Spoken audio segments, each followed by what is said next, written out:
What did you make of the protesters? Well, that's maybe a question first. Is what would you call the people that were storming Capitol Hill? Because there's been a lot of debate if they're terrorists or not. Well, I guess it is a form of terrorism in a way, isn't it? I Mhm. mean, essentially, if that was, say, a Muslim person, storming the Capitol with weapons, they would immediately Mhm. be called a terrorist. I don't think there would be any two ways about it. It's a hard one because I think on one hand, yes, they are just protesters. They want to keep the president in. They Mhm. support the Republican supporters.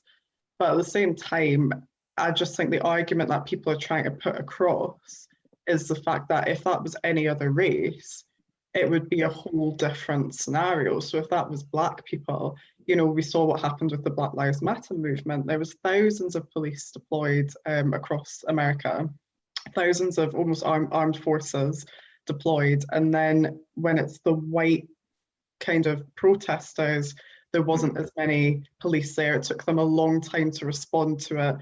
5 people did lose their lives, granted, but at the same time, I think the argument people are trying to put across is the double standard of Yeah. when it's white protesters, they're just protesters.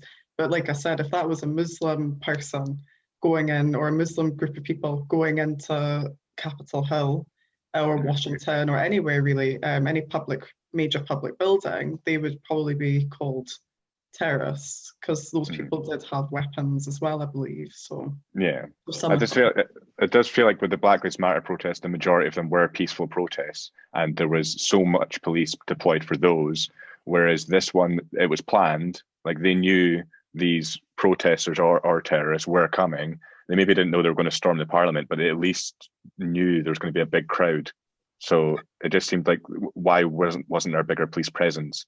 And it does seem to me like it is because they're white. And if they were, say, Muslim or black, I think we'd be seeing a lot more deaths than just a five. I think we would be seeing a lot more police brutality anyway. Yeah, I think they find it easy to justify. I think that's the double standard people are trying to get across, to try to raise awareness about, is the double standard really in society where if it's a white person, it's still maybe that age-old stigma of, oh my God, Black people are so dangerous. It's that unconscious bias, or, oh my God, Muslim people are all terror. It's that unconscious, like I said, bias that's Hmm. maybe still perpetrated in our society, which maybe even, people don't actually realize. But I think that, like I said, I think that's the main issue that people are trying to get across to governments, to officials, to other people, is just you can see why people would be annoyed Hmm. with the storming of Capitol Hill, essentially. Yeah.